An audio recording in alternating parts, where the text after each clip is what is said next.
जिम्मेदारी से नारी भर रही है उड़ान, ना कोई शिकायत ना कोई थकान। नमस्कार, ये है हमारा लाइव शो घर बाहर। हमारा यह कार्यक्रम उन महिलाओं को समर्पित जो अपने घर के काम काजों से घर को संभालती है और अपने कार्यस्थल पर भी अपनी एक अलग पहचान बना रही है। आज के कार्यक्रम में हम आपकी मुलाकात ऐसे ही दो महिलाओं से कराएंगे।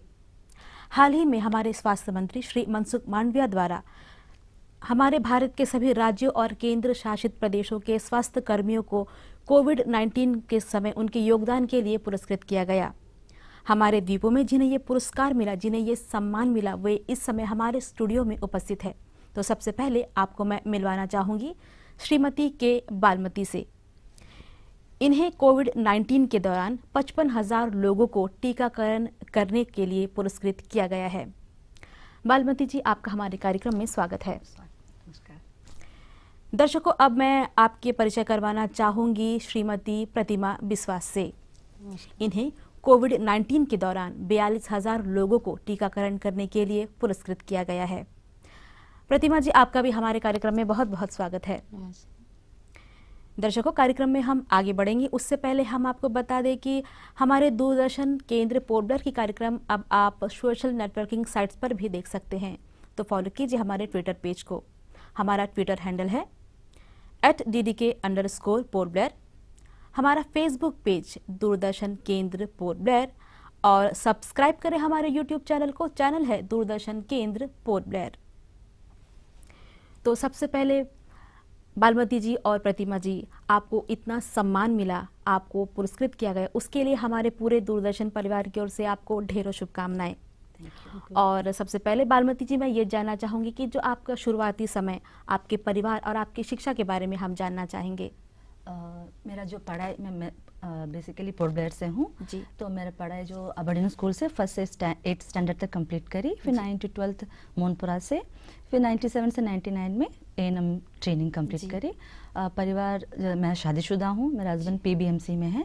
मेरे 2 बच्चे, एक बेटा जो MBBS कंप्लीट करके अभी दिल्ली में इंटर्नशिप कर रहा है और बेटी फार्मडी कर रही है 4th ईयर सेलम में।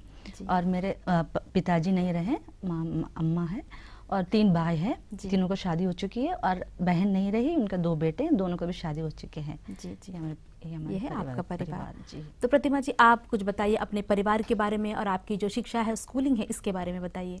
मेरा बाई बर्थ मेरा डिगलीपुर में है, CSC डिगलीपुर में मेरा जन्म हुआ। फिर उसका बाद में हम बड़ा होने का बाद में मेरा घर का बगल में प्राइमरी स्कूल है, क्लास 5 तक वहाँ हम पढ़े। उसका बाद में 6 से लेके हम सीनियर सेकेंडरी स्कूल में पढ़ाई किया, 12th पास किया। 12th पास करने का बाद में हम A&M ट्रेनिंग किया। A&M ट्रेनिंग करने के बाद में मेरा शादी हो गया और मेरा घर में मेरा पापा है, पापा भी मेडिकल में सर्विस करते थे, मेरा चाचा भी मेडिकल में सर्विस करते थे। मेरा 2 भाई 3 बहन है। मेरा हस्बैंड प्राइमरी स्कूल का हेडमास्टर है, अभी पात्रापुर स्कूल में पोस्टिंग है। मेरा एक बेटा है, वो बेटा अभी इनकॉल कॉलेज में BA सेकेंड ईयर में पढ़ाई कर रहे हैं। जी, ये है आपका परिवार। तो अब हम आपकी ये रुचियों के बारे में जानना चाहेंगे कि A&M बनने के लिए कैसे आपको प्रेरणा मिली, आपको कैसा ये ख्याल आया कि आपको अपना स्कूलिंग कंप्लीट करके एक A&M ही बनना है या स्वास्थ्य कर्मी ही बनना है? मेरा जो असली में मेरा शादी 12th करते ही शादी हो गया था। मेरा बच्चा 8 महीना का था। तो मेरा हस्बैंड ही इसमें जो है, मैं अभी A&M हूँ, इतने आगे हूँ, तो मेरे हस्बैंड की वजह से वो मुझे आगे पढ़ाना चाहते थे, तो इसीलिए उन्होंने मुझे एडमिशन A&M में कराया, मेरा पढ़ाई में हर तरह से हेल्प किए। तो इसमें अभी जो, लेकिन मेरा गर्व है कि मैं अभी A&M हूँ जी। अभी अब तक। तो बालमती जी, ये कह सकते हैं कि आज आप A&M हैं तो आपके जो पति का योगदान ज़्यादा रहा है। तो प्रतिमा जी, यही सवाल मैं आपसे पूछना चाहूँगी कि आप आज A&M हैं, तो आपको किसने प्रेरित किया और आपने कैसे सोचा कि आपको एक A&M ही बनना है? मैंने जब बड़ा हुआ तब से हम देखता, मेरा परिवार में सभी मेडिकल में काम करते हैं। उसी टाइम से मेरा दिल में भी यही एक सोच आया, हम भी सबका सेवा करेंगे। मेरा पापा को, मेरा चाचा, मेरा भाई, मेरा चाचा का बेटा, सब यही मेडिकल लाइन में है। फिर मेरा शादी हुआ, शादी होने का बाद में मेरा ससुराल में आके देखता, उन लोग भी सब, मेरा देवर, मेरा जेठानी, देवरानी, हम लोग सब मेडिकल लाइन में है। मेरा इतना गर्व है कि मेरा छोटा टाइम से मेरा पापा को हम देख के आते हैं, रात दिन 24 आवर्स मेडिकल लाइन में सबको सेवा करते थे। मेरा दिल में भी यही इच्छा था, हम भी पापा का तरह अच्छा नाम करेंगे, इसीलिए हम ये सोच के एएनएम का ट्रेनिंग में आए। मतलब पूरा आपके परिवार में ही ऐसा माहौल था कि उसे देखकर ही आपको लगा कि आपको भी एक स्वस्थ कर्मी बनना चाहिए। जी, तो बालमती जी, तो अब आप ये बताइए कि आपके हॉबीज़ के, आप दोनों के हॉबीज़ के बारे में चाहेंगे। तो बालमती जी आप बताइए कि आपके एएनएम के जॉब में टाइम तो कम मिलता होगा, फिर भी हॉबीज़ क्या हैं आपकी? गाना सुनना।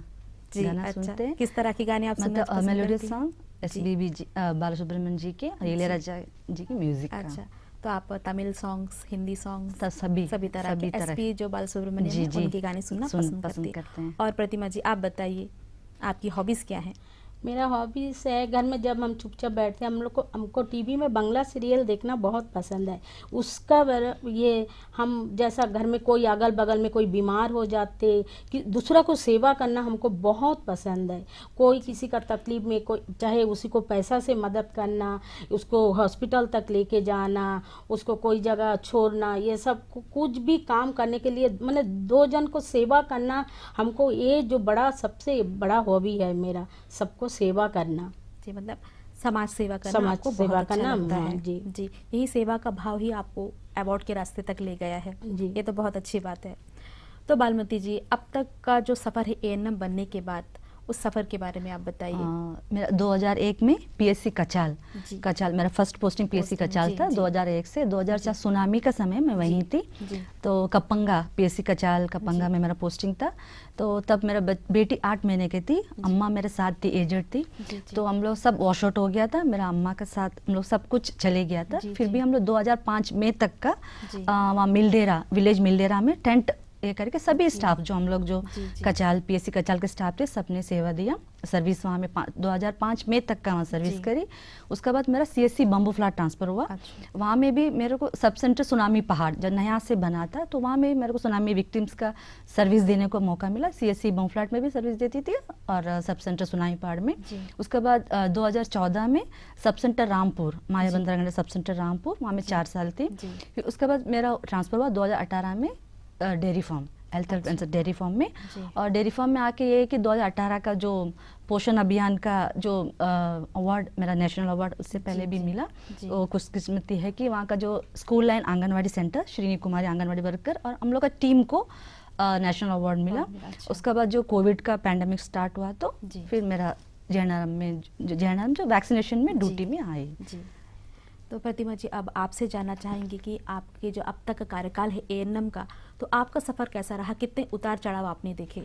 मेरा फर्स्ट पोस्टिंग 89 फरवरी 89 में हुआ सीएससी डिगलीपुर में।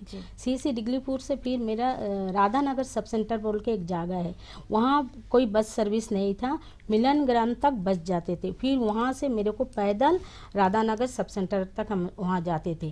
फिर इसका बीच में डिगलीपुर में पश्चिम सागर बोल के एक जगह है, वहाँ चल के जाके हम लोग 15 दिन वहाँ हॉल्ट करके वासेक्टोमी एंटीबैक्टोमी कैंप ऑपरेशन किया।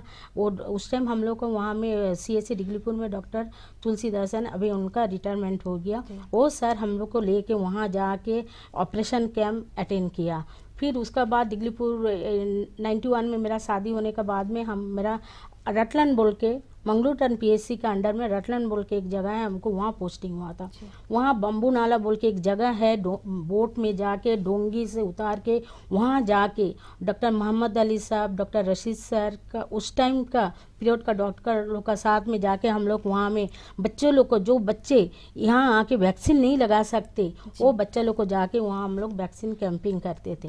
उसका बाद फिर मेरा वहाँ से ट्रांसफ़र हुआ नील आइलैंड में। मेरा हस्बैंड भी, मेरा हम जहाँ जाते थे मेरा हस्बैंड बेचारा वो मांग के ट्रांसफ़र लेके जाते थे। फिर वहाँ से नील आइलैंड से फिर मेरा हडबे ट्रांसफ़र हुआ। हडबे जैसा हम लोग 2000 जो सुनामी आया उसमें 26 दिसंबर 2004 में, उस टाइम में हम लोग प्रेजेंट वहाँ में थे सुनामी का टाइम में।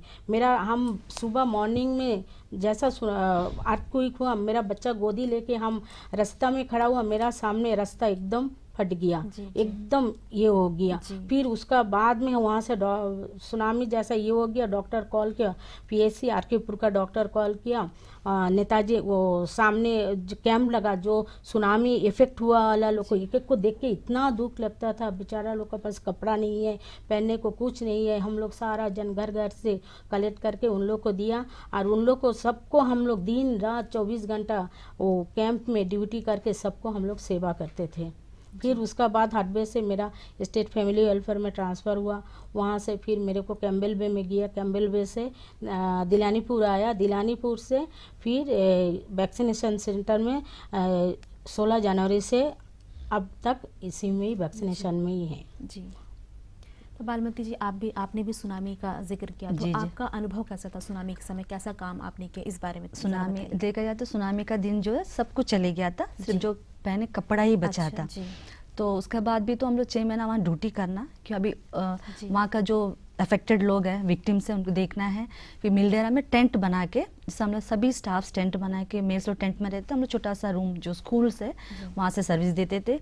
और वो टाइम ऐसा हुआ कि जो किसी लेबर एक डिलीवरी भी हुआ विलेज में, फिर हम लोग मिल करे कि वो एकदम सब बीच में बीमार हो जाते थे, मतलब लूज मोशंस उस तरह जी, सब होता जी, था। जी। वहीं में हम लोग छोटा टेंट में, वहीं में मेडिसिन सब जी। कुछ प्रेस्क्राइब करते थे। जी। तो 5 महीना उसी में हम लोग जी। सभी मिलके सर्विस दी है।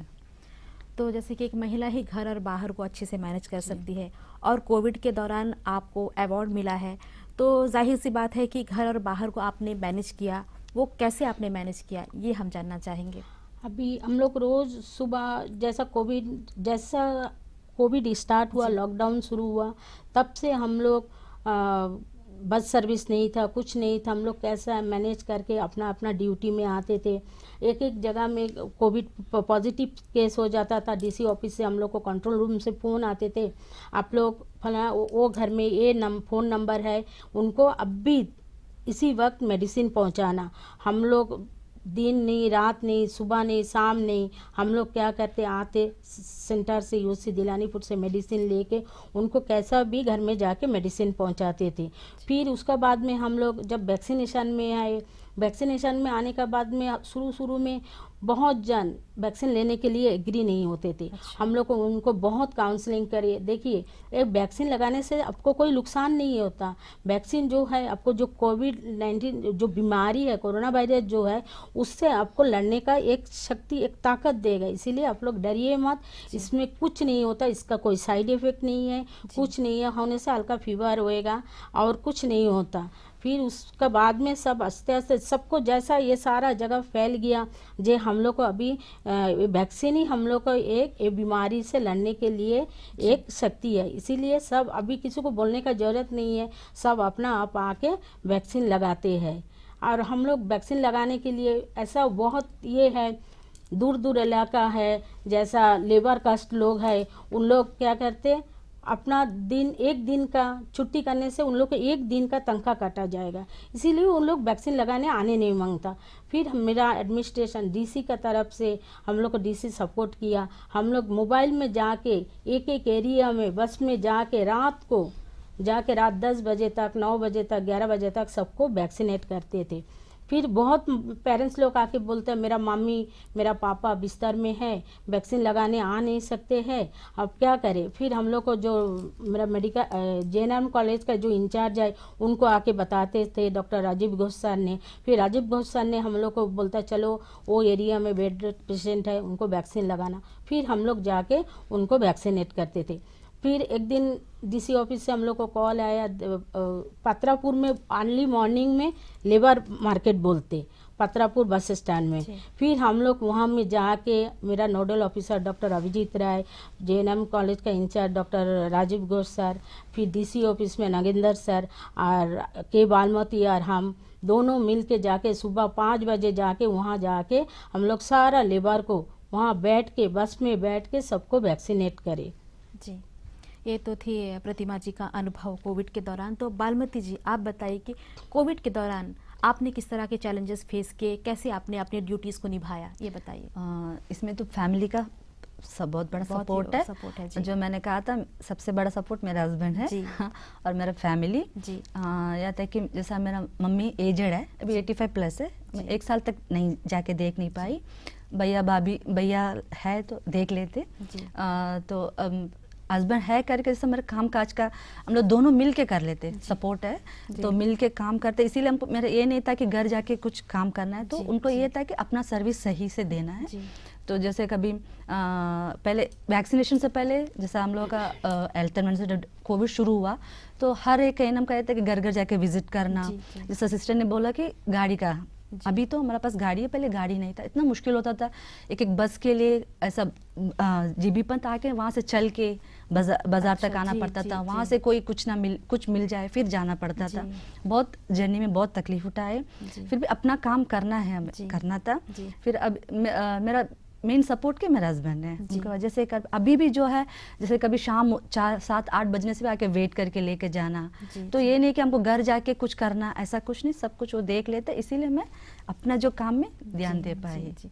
फिर वैक्सीनेशन के दौरान कैसे मतलब लोग अलग अलग तरह के लोगों से आपकी मुलाकात हुई होगी, तो उस बारे में बताइए बालमती जी। मतलब अलग अलग कोई ऐसा है कि जो जानकार लोग भी तो वैक्सीन पहले लगाने नहीं मांगते थे। जी। जैसा पहला दिन है, पहला दिन में तो जैसा अंडर डोज का हम लोग को ये था, 30 जन भी नहीं आया, 40 जन में फ़ोन करके बार बार बुलाना पड़ता था। जी। यहाँ तक कि किसी को बार बार फ़ोन करने से भी कोई जो जानकार भी फ़ोन कट कर देते थे। जी। और जैसा कोई कमेंट जैसा हम बताई थी कि हम फीवर आएगा तो आप आके सेवा करेंगे, ऐसा भी एक अच्छा। सिस्टर को कमेंट अच्छा, आया। जी, जी। जो जानकार जैसे हम लोग आते हैं तो हम लोग देख के चुप जाते थे, जैसे फील्ड में जाते जैसे हम लोग सिस्टर बोलते हम लोग जाते तो जाके चुप जाते कि इनको वैक्सीन के लिए तंग करेंगे। लेकिन बाद में अभी ऐसा हो गया कि हम लोग जाके बार बार मोटिवेट करें, अपना एग्जाम्पल बताए, अपना परिवार का बताए कि हम लोग का परिवार में लगाए। पहले सब डरते थे कि वैक्सीन लगाने से कुछ उल्टा हो जाएगा तो नहीं, कुछ ऐसा ये करते थे। अभी उनको सबको पता चल गया कि महामारी से बचने का एक ही उपाय है वैक्सीनेशन। अभी जो खुद आके लगा रहे हैं जी। तो अभी वैक्सीन बोलने की जरूरत नहीं है। अभी नॉर्मल पब्लिक है, अभी 60+ का जो है प्रिकॉशनरी डोज के लिए खुद आके पूछ रहे हैं। जी। तो इसीलिए अभी अवेयर हो गए हैं कि मतलब पहले हम लोग जी, स्ट्रगल करना पड़ा, लेकिन अभी सब अवेयर हो गए कि खुद आके लगा रहे हैं। तो लोग अब जागरूक हो चुके हैं। ये बहुत अच्छी बात है, आप लोगों के लिए थोड़ा सा इजी हो जाता होगा। हाँ जी। तो प्रतिमा जी, अब आपसे ये जानना चाहेंगे कि जो वैक्सीनेशन के समय जो आपने रूरल एरिया में ड्यूटीज़ की है और इस तरह के कैंप्स अगर आपने अटेंड किया तो उसका अनुभव कैसा रहा, वो आप बताइए। एक दिन हम लोग सुबह हम लोग ड्यूटी जैसे हम लोग मेरा जो इंचार्ज है उन्होंने सुबह फ़ोन किया, आज हम लोग को नमूना घर कैंपिंग जाना। हाँ, वहाँ पार्टी का तरफ से ये सारा जो जगह में पार्टी वाले लोग को भी बहुत सपोर्ट मिला हम लोग, ये जो बाहर जो कैंपिंग के लिए। इसीलिए उस दिन जो फ़ोन आया उस दिन इतना बारिश, वो बारिश हम लोग सोचे वहाँ एक पब्लिक भी नहीं मिलेगा वैक्सीन लगाने का टाइम में, लेकिन वहाँ जाके देखता सारा पब्लिक बारिश में भीग के वैक्सीन लगाने के लिए वो हॉल में आके सब खड़े हैं। हम लोग वो बारिश इतना हवा तूफान उसका अंदर भी हम लोग नहीं रुके, हम लोग गया नमूनागर में जाके सबको वैक्सीनेट करके फिर हम लोग आए। इसी तरह एक दिन कलीकट बोल के एक जगह है, वहाँ में शाम को रात 7, साढ़े 7, 8 बजे तक इस तरह पार्टी वाला लोग कैंप अरेंज किया। मेरा जो इंचार्ज है उनको बताया डॉक्टर राजीव घोष सर को, फिर राजीव घोष सर हम लोग को बोला चलो वहाँ कैंप है। हम लोग कभी भी कोई टाइम में भी हम लोग को बुलाने से हम लोग कभी ना नहीं बोलते थे। रात सुबह हो शाम हो कभी भी हम लोग उनका साथ में जाके वैक्सीन सारा एरिया जाके कवर करके एरिया जहाँ लोग पार्टी का तरफ से कैंप रखे थे हम लोग सारा जगह जाके कैंपिंग किया। उसमें जितना रात हो कुछ भी हो हम लोग वो सब नहीं देखे। हम लोग फर्स्ट आयुष हॉस्पिटल में हम लोग फर्स्ट 16 तारीख को शुरू किया। वहाँ करने के बाद हम लोग पीटीएस में पुलिस डिपार्टमेंट को हम लोग वहाँ जो पीटीएस पतरापुर उन लोग को जो पीटीएस सेंटर है वहाँ जाके उन लोग को वैक्सीन लगा। और जेल में पतरापुर जेल में जो कैदी लोग हैं उन लोग को तो बाहर आना मना है। अच्छा। उन लोग को भी हम लोग जाके वहाँ जेल में जाके पतरापुर जेल में जाके वैक्सीनेट करें।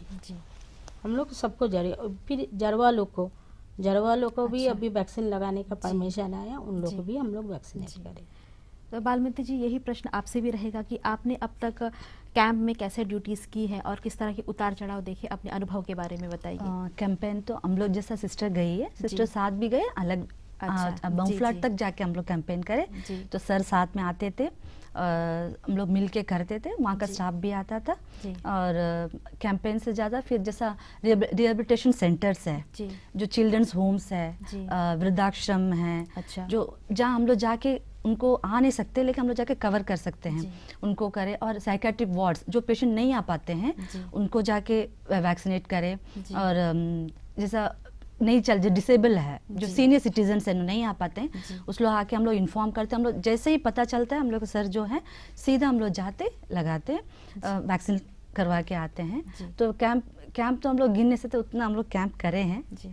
और जैसा PRS का सपोर्ट से, और जैसा सिस्टर बोली मोबाइल कैंप, जी। जी। मोबाइल में जैसा डिस्ट्रिक्ट एडमिनिस्ट्रेशन, हम लोग एडमिनिस्ट्रेशन का पूरा सपोर्ट है। हम लोग जैसे एक बार रात को शाम को याद है कि हम लोग रोड में उतर के एक एक तरकारी, मतलब सब वेजिटेबल जो वेंडर्स है, जो एक एक दुकान में जाके हम लोग सोचे कि 5-10 भी नहीं मिलेगा, लेकिन उस दिन 60-70 मिल गया। अच्छा। ऐसे चल के साथ में हम लोग एडमिनिस्ट्रेशन के DPM भी थे, जी, जी। और भी स्टाफ्स थे। हम लोग जाके रोड में जाके ऐसे जो बैठे खड़े में एक मिल जाता। अच्छा। फर्स्ट डोज नहीं लगाया, सेकेंड डोज अच्छा। का लगाना बाकी है, जी। तो सिस्टर मोबाइल में थे। हम लोग जाके पूछ के फिर ऐसे पॉकेट्स जहाँ वहाँ का जो एरिया का ANMs है उनको पता है कि एरिया में जैसा है, तो जगह जगह जाके बस को खड़ा करके वहाँ जाके हम लोग घर जाके मोटिवेट करके लेके आके जी। लगाए। उस तरह जो हम लोग क्या है सबको कवर करना था, जल्दी करना, इसी का सभी का सपोर्ट की वजह से जो हम लोग 100% जल्दी कवर कर जी। पाए।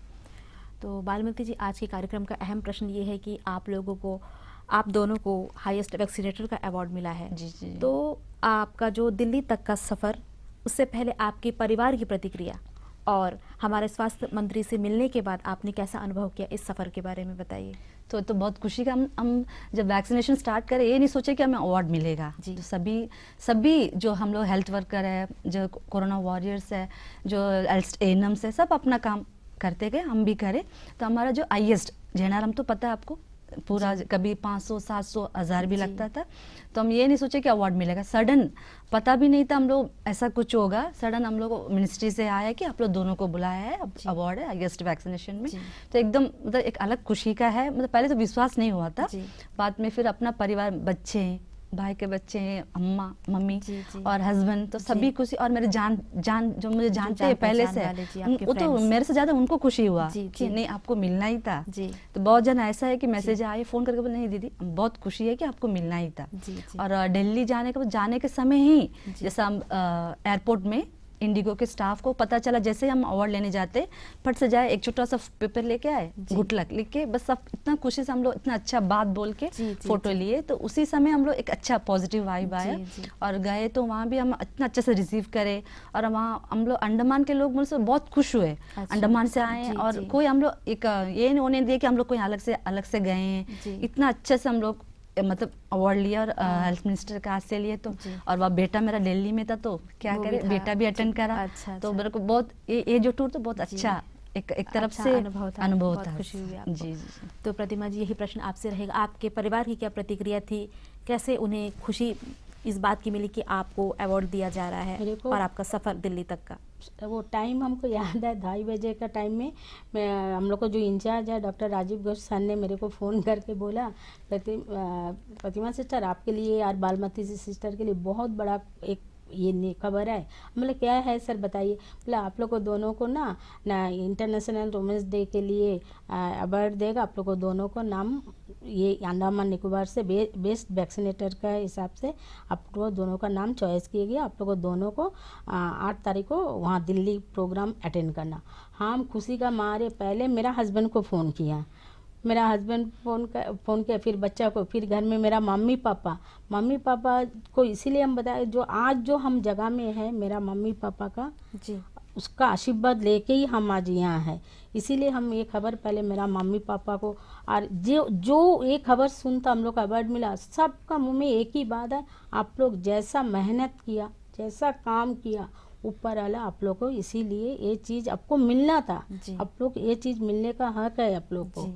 हम लोग देखे, आप लोग दिन रात 24 आवर्स, मेरा पड़ोसी लोग बोलता आपको तो हम लोग खा देखते ही नहीं थे, छुट्टी का दिन कभी हम लोग को छुट्टी नहीं, अभी हम लोग को संडे छुट्टी मिलता, पहले ये छुट्टी भी नहीं मिलते थे।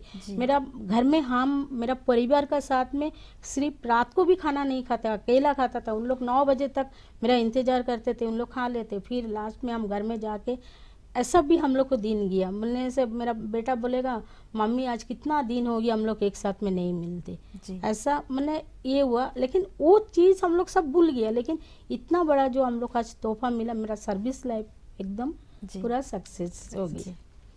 जी, तो आप दिल्ली आप जाकर वहाँ पर जब आप हमारे स्वास्थ्य मंत्री से मिली तो आपके जो मन में जो प्रतिक्रिया थी, जो मन में जो खुशी थी, उसे थोड़ा सा एक्सप्लेन कीजिए। हम फर्स्ट जब दिल्ली हम लोग को यहाँ पोर्ट ब्लेयर से हुआ, जैसे सिस्टर ने बताया, इंडिगो स्टाफ ने पहले से ही हम लोग को वहाँ जो सम्मान दिया, फिर हम लोग दिल्ली एयरपोर्ट में जैसे गया हम लोग को रिसीव करने के लिए आए, मिनिस्ट्री से हम लोग को गाड़ी प्रोवाइड किया।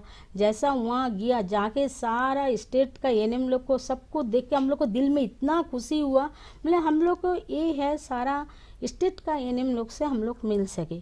फिर जो दिन ये हम लोग को प्रोग्राम था 8 तारीख को, उस दिन तो मतलब हम लोग जब मिनिस्टर आए, मिनिस्टर का हाथ से हम लोग जब वो लेते सम्मान जो हम लोग को हाथ में दिया, उस टाइम हम लोग को इतना खुशी लगा।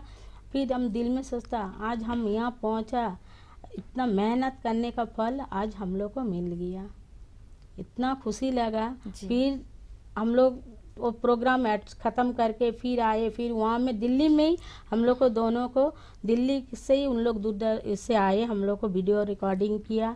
और फिर उसका बाद में हम लोग को एयरपोर्ट जो दिन हम लोग को 12 तारीख को आया, उन लोग को मिनिस्ट्री का तरफ से ही हम लोग को गाड़ी प्रोवाइड किया। हम लोग को कोई चीज़ इतना अच्छा हम लोग को वहाँ सम्मान मिला, इतना सब कुछ खाने पीने से लेके रहने से लेके मिलने से वो हम लोग अभी बोल नहीं सकते, इतना अच्छा हम लोग को सम्मान मिला वहाँ में। फिर हम लोग पोर्ट ब्लेयर आए, पोर्ट ब्लेयर आके हम लोग दूसरा दिन ड्यूटी आके मेरा जो नोडल ऑफिसर है डॉक्टर अभिजीत राय सर, उनसे हम लोग दोनों जाके जो हम लोग को अवार्ड मिला वो लेके उनसे मिले। फिर हम लोग को डीएचएस जो डायरेक्टर है अभी जो है डॉक्टर मुन्नी सिन्हा राय, उनसे भी हम लोग जाके मिले।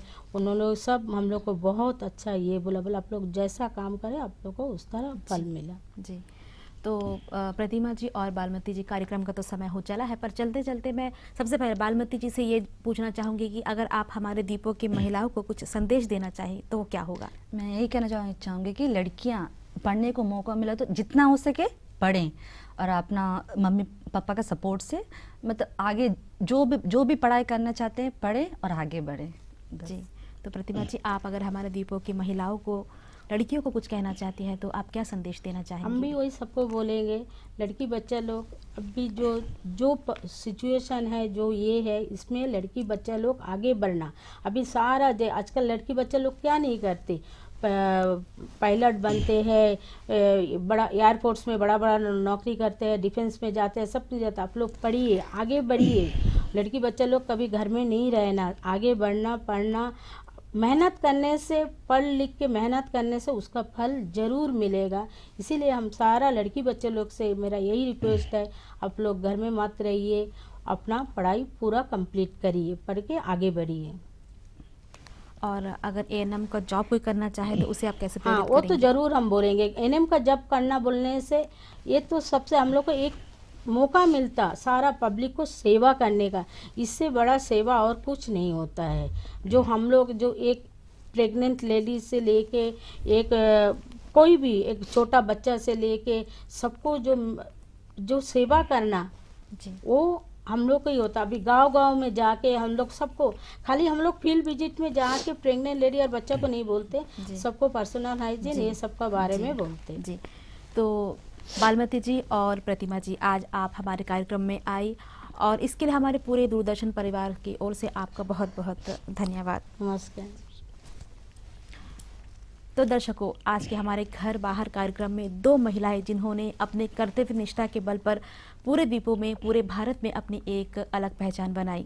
अपने अगले अंक में ऐसे ही महिलाओं के साथ आपको हम रूबरू करवाएंगे। और चलते चलते हम आपको बताते सोशल नेटवर्किंग साइट्स पर दूरदर्शन केंद्र के कार्यक्रम आप कैसे देख सकते हैं। आप हमारे ट्विटर हैंडल को फॉलो कर सकते हैं। हमारा ट्विटर हैंडल है @ddk_पोर्ट ब्लेयर। हमारा Facebook page Doordarshan Kendra Port Blair और सब्सक्राइब करें हमारे यूट्यूब चैनल को दूरदर्शन केंद्र पोर्ट ब्लेयर। इसके अलावा आप अगर हमें कुछ सुझाव भेजना चाहते हैं तो नोट कीजिए हमारा पता, Doordarshan Kendra Port Blair, AIR road Dilanipur, Haddo post 744102। इसके अलावा आप हमें ईमेल भी कर सकते हैं। हमारा ईमेल आईडी है hopddkportblair@gmail.com। इसी के साथ ही आज का हमारा ये कार्यक्रम समाप्त होता है। आशा है कि आप सभी रखेंगे अपना ख्याल। अब दीजिए हमें अनुमति। नमस्कार।